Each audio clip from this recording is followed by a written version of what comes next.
Badipantulu head master గా ఉద్యోగం వెలగబెడుతున్నాడు. కూతురిలా చూసుకోవాల్సిన కోడలపై కన్నేశాడు. తనతో ఉండాలని ఆమెను వేధించాడు. దాంతో ఆమె పోలీసులకు ఫిర్యాదు చేయడంతో కేసు నమోదైంది.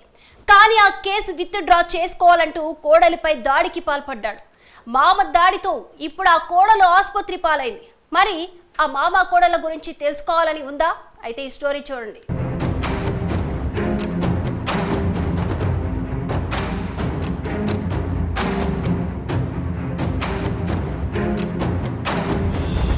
పల్నాడు జిల్లా బొల్లాపల్లి మండలం చక్రాయపాలెంకు చెందిన హెడ్ మాస్టర్ కొండయ్య నాయక్ ప్రస్తుతం కారంపూడి మండలం చింతపల్లి గ్రామంలో హెడ్ మాస్టర్గా విధులు నిర్వహిస్తున్నాడు. అతడి కుమారుడు మోహన్ నాయక్ లాలీపురం గ్రామానికి చెందిన హారికాబాయితో 2023 సెప్టెంబర్లో వివాహం జరిపించాడు. అయితే భర్తలో శారీరక సమస్యలు ఉండటంతో ఆమె 6 నెలల తర్వాత భర్తను వదిలేసి పుట్టింటికి వెళ్లి తల్లిదండ్రులతో ఉంటుంది.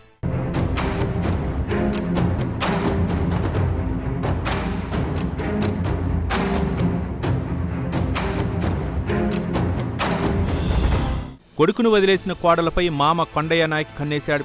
కోడలు హారికాబాయిని తనతో ఉండాలని వేధిస్తూ వస్తున్నాడు కొండయ్య నాయక్. దాంతో హారికాబాయి అప్పటి ఎస్పీని ఆశ్రయించి తన గోడును వెళ్లబోసుకుంది. ఎస్పీ ఆదేశాలతో మామ కొండయ్య నాయక్పై బొల్లాపల్లి పోలీసులు కేసు నమోదు చేశారు. వాళ్ళు పెళ్లి చేసిన తర్వాత అబ్బాయి దగ్గర మగతనం లేదప్పుడు మా మామయ్య నన్ను లొంగ తీసుకోవాలని ప్రయత్నం చేస్తున్నాను. ఆ తర్వాత మా అమ్మోళ్ళ ఇంటి దగ్గర వచ్చేసాను. వచ్చిన తర్వాత మా అమ్మోళ్ళ దగ్గర ఇంటి దగ్గర వచ్చిన తర్వాత కూడా నన్నే లొంగ తీసుకోవాలని చేస్తున్నారు. నన్ను టార్చర్ భరించలేకపోతున్నా. కేసు పెట్టి కేసు విత్డ్రా చేసుకో అంటూ నన్ను చాలా బాధ పెడుతున్నాను.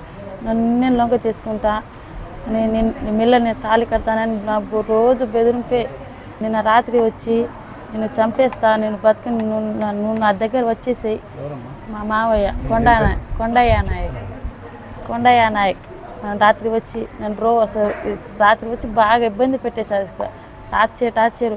ఇంకా నేను పొద్దున్న వెళ్ళా వాళ్ళ ఇంటి దగ్గర 6 బస్సుకి వెళ్ళా. వాళ్ళు వచ్చి ఇప్పుడు చంపేసేయి ఎందుకని నేను వెళ్ళిన తర్వాత కొండయ్య, దుర్గాబాయి, మోహన్ వాళ్ళు ఎరువులు కొట్టింది వాళ్ళ ఇల్లు. మందు తీసుకొని నన్ను పెట్టేశారు నోట్లో. ఇంకా మింగేశా నేను. కొండయ్య నాయక్ కొంతమంది వ్యక్తులను వెంటబెట్టుకుని లాలీపురం గ్రామానికి వెళ్లాడు. కేసు విత్డ్రా చేసుకోవాలని హారికాబాయిపై దాడికి పాల్పడ్డాడు.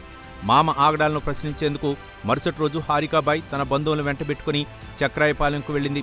అయితే చక్రాయపాలెంకు వెళ్లిన హారికాబాయిని కొండయ్య నాయక్ మరికొందరితో కలిసి ఒక గదిలో బంధించాడు. ఆమె నోట్లో బలవంతంగా పురుగుల మందు పోశాడు. స్థానికులు గమనించి ఆమెను నరసరావుపేట ప్రభుత్వ ఆసుపత్రికి తరలించారు. ప్రస్తుతం ఆసుపత్రిలో హారికాబాయికి వైద్యులు చికిత్స అందిస్తున్నారు. హారికాబాయి ఫిర్యాదుతో పోలీసులు కేసు నమోదు చేసి దర్యాప్తు చేస్తున్నారు.